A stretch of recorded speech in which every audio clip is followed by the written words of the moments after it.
Hi ఎవరు welcome to our channel. ప్రస్తుతం మనతో పాటు దామ భారతి గారు సీనియర్ జర్నలిస్ట్ వారితో ఒకసారి మాట్లాడదాం. సార్ నమస్కారం సార్. నమస్తే. సార్ పుష్ప 2 మూవీలో డైలాగ్స్ లో కొన్ని మెగా ఫ్యామిలీని టార్గెట్ చేసి ఉన్నాయని చెప్పేసి వార్తలు వైరల్ అవుతున్నాయి సార్. దాన్ని వైసీపీ వాళ్ళు కూడా ఎక్కువగా పంప్ చేస్తున్నారు జనాల్లోకి. మామూలుగా మనం ఇవన్నీ చూస్తూ ఉంటాం, పొలిటికల్ గా సినిమాలు వస్తూ ఉంటాయి, ఈ పొలిటికల్ పార్టీ పైన ఆ పొలిటికల్ పార్టీ పైన డైలాగ్స్ చేస్తూ ఉంటారు. ఇప్పుడు అదే తరహాలో మెగా వర్సెస్ అల్లు నడుస్తున్న నేపథ్యంలో అల్లు అర్జున్ గారి సినిమాలో మెగా ఫ్యామిలీ పైన డైలాగ్స్ ఉన్నాయి అంటున్నారు. మరి ఏం డైలాగ్స్ ఉన్నాయి, దీన్ని ఏ విధంగా చూడొచ్చు అంటారు?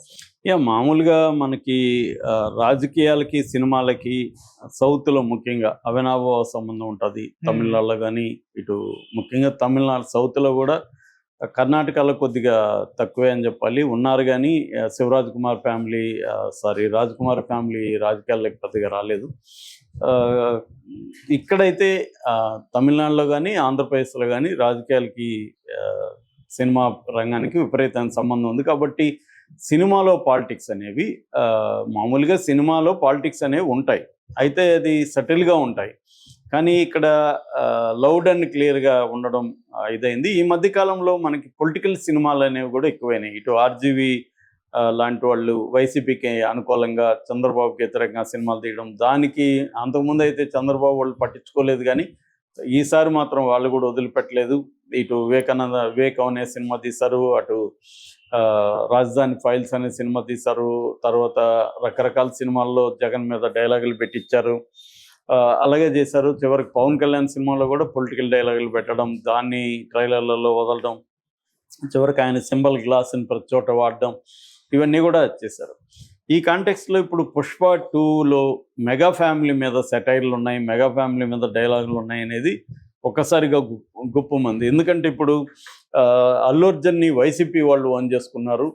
దానికి ప్రధాన కారణం ఏంటంటే శిల్పా రవిచంద్రారెడ్డి నంద్యాల ఎంపీగా కంటెస్ట్ చేయడం, దానికి వెళ్ళి అక్కడ మద్దతు ప్రకటించడం, దాంతో ఒక్కసారిగా అప్పటి వరకు ఫ్యామిలీకి సినిమా ఇండస్ట్రీకి పరిమితమైన ఈ వైరుధ్యాలు, అల్లు వర్సెస్ మెగా ఈ గొడవలు రాజకీయాలకి విస్తృతంగా పాలిటిక్స్లోకి వెళ్ళిపోయి పొలిటికల్గా కూడా సైడ్స్ పోలరైజేషన్ అనేది దీని చుట్టూ జరిగింది.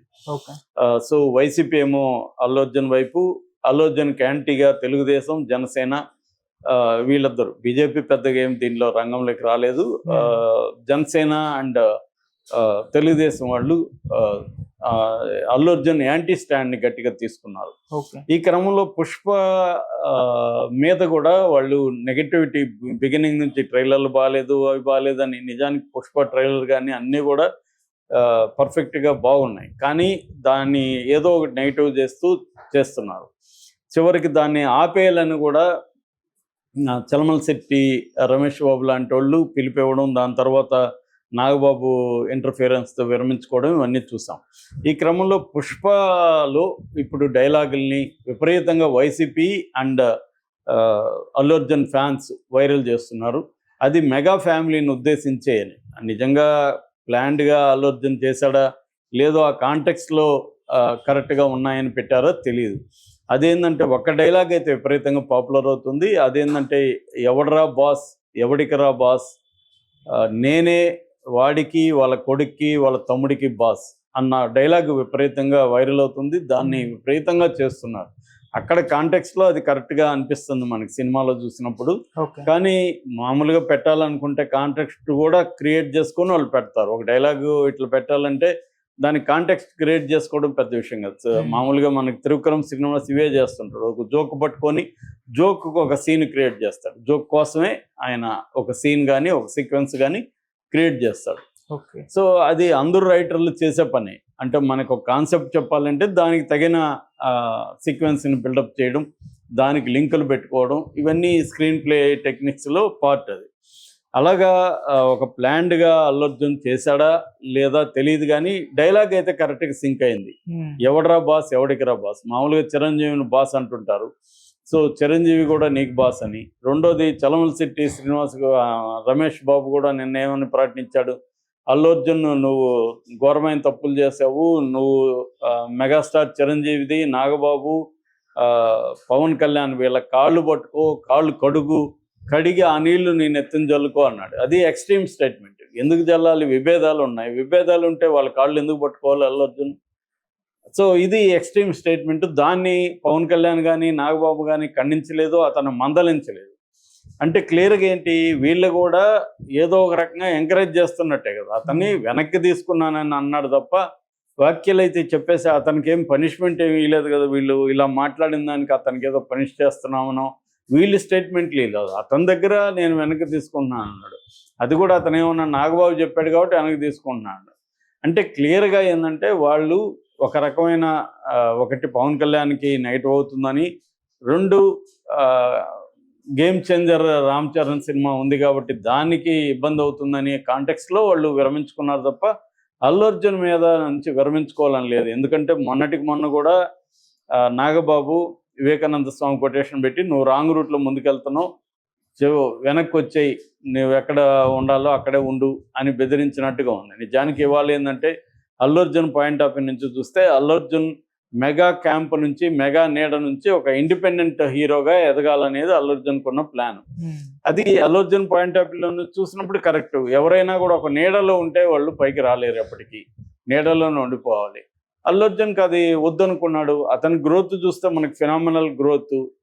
మనకి ఇప్పుడు పుష్ప 2ని అదేంటి ఫస్ట్ సినిమా గంగోత్రిని పుష్ప 2ని పెట్టుకుంటే ఇద్దరు హీరో ఒకడేనారా అన్న డౌట్ వస్తుంది. అతనేవుడేమో ఇతనేవుడేమో అనిపిస్తుంది. అంత తేడా అతని పెర్ఫార్మెన్స్లో కానీ, బాడీ లాంగ్వేజ్లో కానీ, ఫిజిక్ కానీ, డ్యాన్సులు కానీ అన్నిట్లో కంప్లీట్ ట్రాన్స్ఫర్మేషన్ అల్లు అర్జున్లో కనిపిస్తుంది. ఈ గ్రోత్ అంత ఈజీగా రాదు. దీని వెనక సపోర్ట్ సిస్టమ్స్ అతనికి ఉండొచ్చు, అల్లు అరవింద్ ఉండొచ్చు, ఇవన్నీ ఉండొచ్చు, కానీ సరిపోదు. వాళ్ళు తమ్ముడికి కూడా ఉన్నాయిగా, తమ్ముడు అన్న అతను శిరీష్ తమ్ముడికి కూడా ఉన్నాయి కదా, మరి తమ్ముడు ఎందుకు రాలేదు? కాబట్టి అల్లు అర్జున్ స్వయం కృషితో, ఒక డిసిప్లిన్తో, ఫిజికల్గా ఫస్ట్ 6 ప్యాక్ కూడా అతనే ఇవన్నీ చేసుకుంటూ వచ్చాడు. మేబీ అతను ఇప్పుడు ఆ నీడ నుంచి బయటపడి నేను ఇండిపెండెంట్గా ఎదగాలి కాబట్టి నేను ధిక్కరించకుండా రాలేను అనుకొని ఉండొచ్చు. సో అందుకనే ఇవాళ అతను పాన్ ఇండియా నుంచి గ్లోబల్ స్టార్ దాకా వెళ్ళాడు. సో ఈ జర్నీలో అతను కొన్ని తన అభిమానుల కోసం కూడా కొన్ని చేయొచ్చు. కొన్ని డైలాగులు ఎలా పెడితే అభిమానులు హ్యాపీగా దీన్ని వాడుకుంటారని కూడా వాళ్ళకు ఉండొచ్చు. ఎందుకంటే ఇప్పుడు అల్లు అర్జున్ కూడా ఏమీ ఆలోచన లేని వ్యక్తి కాదు. చాలా క్లారిటీతో అతని మాటలు చూస్తే చాలా మెచ్యూరిటీతో ఉంటాయి, చాలా క్లారిటీగా ఉంటాడు. ఎక్కడ అసభ్యంగానో ఇంకొకటో మాట్లాడడం, పవన్ కళ్యాణ్ లాగా ఊగిపోతూ మాట్లాడడం అట్లా ఉండదు. ఒక తెలివి ఉంటుంది, ఒక ప్లాన్ ఉంటుంది, స్ట్రాటజీ ఉంటుంది మాట్లాడే దాంట్లో. మొన్న కూడా బాలకృష్ణతో నా అన్స్టాపబుల్లో కూడా ఇతని మాటలంతా కూడా విపరీతంగా సామాన్య ప్రజలు కూడా వైరల్ చేసుకున్నారు. అంటే ఇలా ఎంత బాగా చెప్పాడు, ఇది మన అందరం కూడా పాటించాలి అన్నట్టుగా వైరల్ చేసుకున్నారు.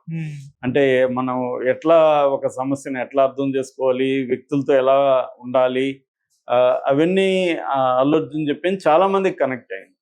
సో ఈ యాంగిల్లో అల్లు అర్జున్ ఫ్యాన్స్ కోసం ఇలాంటి డైలాగ్ పెట్టుండొచ్చు, అది నిజమే. అతను చిరంజీవి అందరికి ఎందుకు బాస్ అవ్వాలి, చిరంజీవి తనకి మామ అవ్వచ్చు, లేకపోతే బంధువు అవ్వచ్చు, చిరంజీవికి వీళ్ళ మేనత్తని పెళ్లి చేసి ఉండొచ్చు, ఆ వ్యవహారాలు వేరు.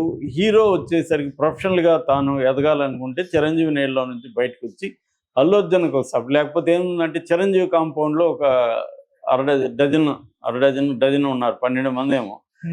అంతమంది హీరోలు ఉన్నప్పుడు ఇతను కూడా గుంపులో మెగా హీరోలు అని ఇతని ఫోటో కూడా దాంట్లో కలిపేస్తూ ఉంటారు. నిన్న కూడా చూసాను, మెగా హీరోలు అని అల్లు అర్జున్ కూడా అది తనకి ఇష్టం లేదు, ఆ గుంపులో ఉండడం ఇష్టం లేదు.